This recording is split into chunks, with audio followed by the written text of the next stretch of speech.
Welcome to the deep dive. Today we're plunging into the cultural impact of Jaws. Yeah, it's a film that, wow, even 50 years on, it just keeps resonating. Absolutely. It shaped so much, didn't it? Not just movies, but like our whole world in some ways. And we've got this great collection of sources, articles, academic papers that really dig deep into the movie. Right, from the novel to the production, the legacy. Exactly. And our mission, really, is to pull out the key insights.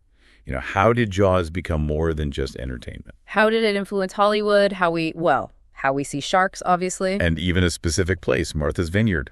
It's quite a story. Okay, so to really get this, maybe we should start right at the beginning. How the project even got off the ground. Yeah, good place to start. Because one of the first things that jumps out from the sources is how they gave the film rights to Peter Benchley's book. It sounds like, a real stroke of genius. It really was. And what's fascinating, it wasn't just about, saving money, though they did. Yeah. It was seeing the potential in the story before the book was huge. They got the rights before it became this massive bestseller. Exactly. Which, shows this amazing insight into what makes a good story, what audiences might connect with. They were kind of ahead of the curve. Wow. So they got in cheap because they saw it coming? Pretty much. Yeah. It speaks volumes about understanding trends, not just reacting to them. That really highlights, I guess, spotting that potential early. It's not something you see every day, making a big bet like that before the phenomenon hits. Definitely not. And if you look at the bigger picture, this whole early acquisition thing, it sort of signaled a change in Hollywood. How so? Studios started being much more proactive, scouting out books, literary properties really early on, trying to find that next big thing before everyone else did. Okay, so that shrewd move was kind of step one, but then came how they actually released and marketed it. That's where the whole summer blockbuster idea comes in, right? Precisely. It's amazing to think that whole concept, the summer movie event, basically started with Jaws. So what were the key things they did? How did they make it such a turning point? Well, the timing was part of it. Releasing it in the summer. Before Jaws, summer wasn't really the big movie season. Right, things were more spread out. Exactly. But they put Jaws out in June '75 and launched it with what they called saturation marketing. Saturation marketing. Yeah. Okay, that sounds intense. What did that actually mean back then? How was it different? Oh, it was intense. It wasn't just like a few more ads. It was a full-on coordinated blitz. TV spots everywhere, radio, print ads, those posters. You couldn't escape it. All hitting just before and during the release. And crucially, they released it wide. Lots of theaters all at once. Not the old way of opening in one city then another? Nope. This was different. A big simultaneous launch. It created this feeling of an event. A cultural moment you couldn't miss, like everyone was talking about, so you had to see it. Exactly that. And yet you mentioned merchandise earlier. That was part of it too. T-shirts, whatever. Right, the tie-ins. It all fit into this idea of a must-see movie event. And boom, Jaws proved you could make massive money launching a huge film in the summer. And that just cemented summer as the time for the big releases. Absolutely. It set the template. Okay, so beyond the marketing genius, the film itself, it tapped into something really primal, didn't it? This fear. Oh, definitely. Unlike, earlier thrillers with maybe sci-fi monsters or something, Jaws had a great white shark, a real animal. How big a deal was that realism? That's a huge point. The contrast is key. This wasn't some, alien invader or mythical beast. Right. It was a predator from our world, lurking somewhere familiar, somewhere accessible to the ocean. Yeah, the beach, somewhere people actually go. Exactly. That plausibility just ramped up the fear. It felt like danger could actually invade your normal life, your vacation. But it wasn't abstract. It felt possible. That must have terrified people. It absolutely did. Yeah. And the film itself was masterful in how it built that fear. The visuals, the sound, the music, of course. John Williams' score is iconic for a reason. But also, what you didn't see, Spielberg was brilliant at using suggestion, the unseen terror. Holding back on showing the shark for so long. Right. That builds psychological tension like nothing else. It was kind of groundbreaking for a mainstream film back then. That suspense is a huge part of why it still works. You just hear those two notes, D-U-N, done, and even now you feel it. It's baked into our culture. It really is. And the sources mentioned how after the movie, people just couldn't shake that association. Sharks equal danger, period. So Jaws really set a new bar for realism in thrillers, grounding the fear in something real. Yeah, showing how powerful that could be. And this fear, it wasn't just in the cinema, was it? It spilled out into the real world, this Jaws effect. That's right, the Jaws effect. It's something marine biologists and psychologists actually talk about. It's a recognized thing. Seriously, so what happened? Well, immediately after the movie came out, there was this documented spike in fear of sharks. People were genuinely more afraid to swim in the ocean. I can imagine. And the media probably went crazy anytime there was a shark sighting after that. Oh, totally.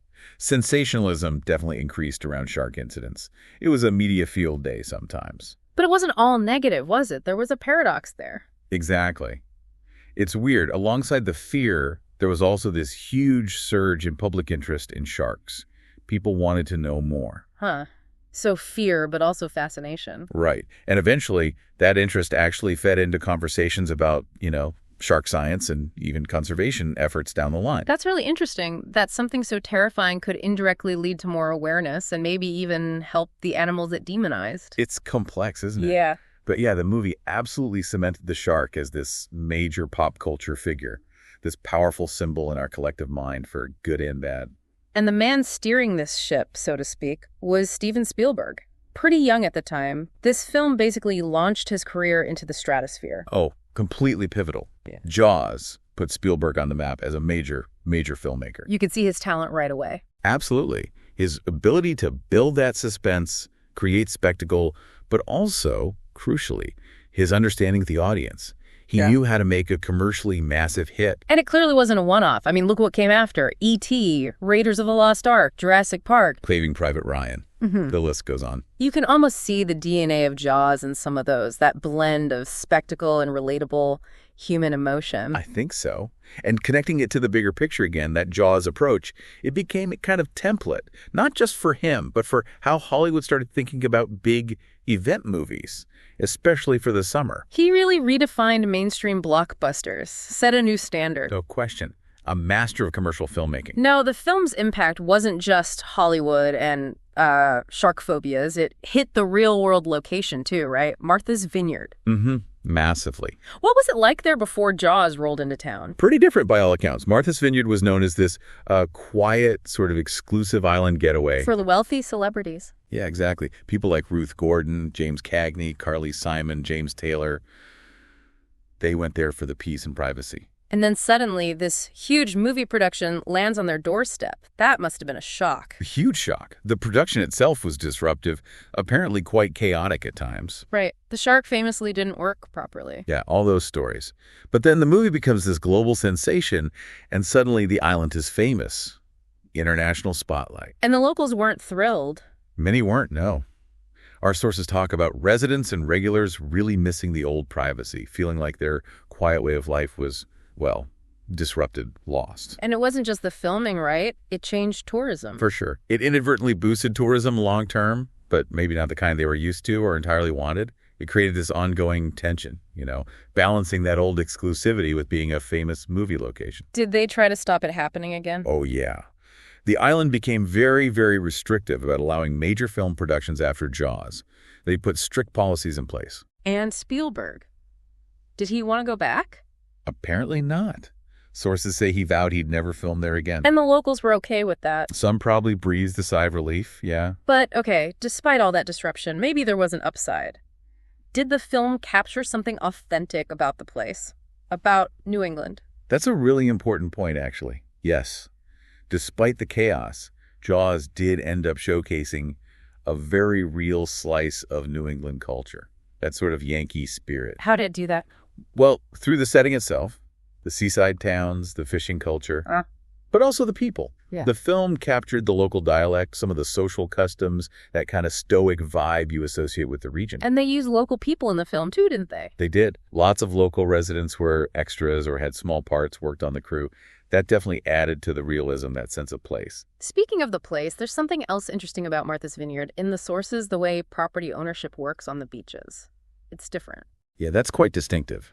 Unlike most of the U.S. coast, where the beach below the high tide line is usually public. On Martha's Vineyard, private property lines often extend right down to the low water mark. So the beaches themselves can be privately owned. Really? It goes way back. historical reasons, old land grants, specific Massachusetts laws. It's complicated, but that's the gist. And that probably adds to the exclusivity, right? If you can own your own beach. Absolutely. It's definitely part of the island's appeal for people seeking privacy, though it does, sometimes lead to disputes about public access. That comes up now and then. Okay, so wrapping things up, 50 years later, Jaws is clearly way more than just a scary movie people still watch. Oh, far more. Its legacy is huge and multifaceted. We've touched on so much how it changed Hollywood practices, creating the summer blockbuster. How it completely altered public perception of sharks, maybe beach-going habits too for a while there. Yeah, and redefining realism and thrillers, the power of that saturation marketing. And just blending that suspense with, pure popular entertainment so effectively. It really does continue to stand as this symbol, doesn't it? High-stakes spectacle, but grounded in something real, something authentic. Definitely. Both for the film industry and just in our wider culture. It left a massive finprint, you could say. Nice one.